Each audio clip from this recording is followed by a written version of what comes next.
Army chief ने meetings की हैं जी। अनप्रेसिडेंटेड है, वैसे तो पहले भी होती रही हैं, लेकिन इस दफ़ा स्केल भी ज़्यादा था और जो लेवल ऑफ ओनरशिप था चीफ़ की जानब से वो माजी के आर्मी चीफ के इंटरेक्शंस की निस्बत बहुत ज़्यादा था। वो ओन कर रहे थे कि वो हाँ वो डिलीवर करेंगे स्मगलिंग के ऊपर, डॉलर के रेट के ऊपर। कराची में भी मीटिंग की, लाहौर में भी की, पोलिटिकल इशूज़ भी आए उसमें, लेकिन पहले इकनॉमिक इशूज़ के ऊपर आपसे कॉमेंट ले लूँ। आर्मी चीफ की उस स्टेटमेंट के बाद कुछ एक सिम्बॉलिक से एक्शन आए हैं जिससे मार्केट में लगा है कि शायद डॉलर की एकदम फ्लाइट जो थी अफगानिस्तान की तरफ वो रुक गई है। फ़र्क पड़ेगा? पढ़ना चाहिए। और इसहाक डार क्या करता था? मैं जहाज़ में बैठा तो 5 शेर क्यों गिर गया? देखें, state must play its role. जहाँ हमें पता हो, हम मार्केट फोर्सेस को डिस्टर्ब नहीं कर रहे, लेकिन ये जो मल्टीलैटरल कुछ अदारे हैं ये उनको ये समझ नहीं आती।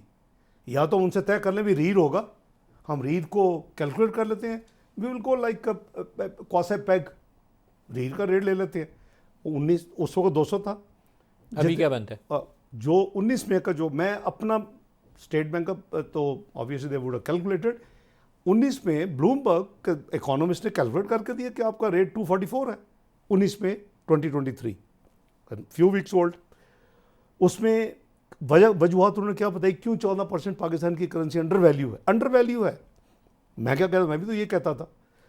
वो ये है कि एक IMF नहीं हो रहा, IMF ना होने के जो वजूहत है वो मैं समझता हूँ कि देवर जियो पोलिटिकल रीजंस, 100% को माने ना माने। आपकी तरफ से रुकावट नहीं थी? ना, कोई रुकावट नहीं थी। क्योंकि बहुत सारे लोग आपको तनकीद करते हैं, कहते हैं असद उमर वाली गलती आपने की, आपने IMF से एग्रीमेंट में ताखीर की, जिससे मैं आपको बता, इवन आपकी जमात से आई थिंक मिफ्ता इस्माइल ने बयान दिया है। वो मिफ्ता इस्माइल के तो अपने बयान होते होंगे तो वो आई हार्डली केयर, लेकिन मैं ये अर्ज कर रहा हूँ कि अगर 9th रिव्यू मेरा हर चीज़ टेक्निकली इन ऑर्डर है और मुझे सिर्फ 6 बिलियन डॉलर का गैप है external, based on 7 billion current account deficit, और मैं कह रहा हूँ कि मेरा 7 बिलियन नहीं होगा, कॉरस्पॉन्डिंग चेंज होगी ना जी।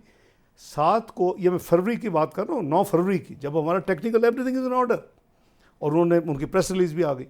7 बिलियन को मैं कहता था it won't be more than 4 billion के हमारे एक्सटर्नल रिसोर्सेज गैप अवेलेबल थे। 2 बिलियन की ईमेल सऊदी अरेबिया से थे, 1 बिलियन की UAE से थी, हम एक्चुअल मटेरियलाइज होने थे, बट दे उनका सेटिस्फेक्शन थी। और 1 बिलियन का जो पुराना जो आपका फिस्कल आपको राइज टू याद होगा, वो उसमें जो 4 प्रोडक्शन होने वाले थे, करीबन 350 450 इनके AIIB के, और फिर वो एशियन डेवलपमेंट बैंक का, तो 4 बिलियन इन ऑर्डर थे। वो कहते नहीं हमारे आप 6 बिलियन पूरे करें।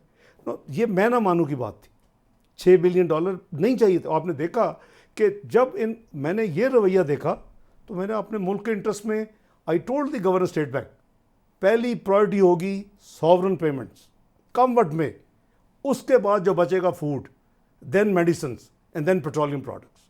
We issued the priority circular, अगर आपको याद हो। क्यों किया? कि they were up in their arms कि पाकिस्तान को डिफ़ॉल्ट होने दें। ये एक ख्वाहिश थी कुछ दुनिया के मुख्तलिफ अदारों में।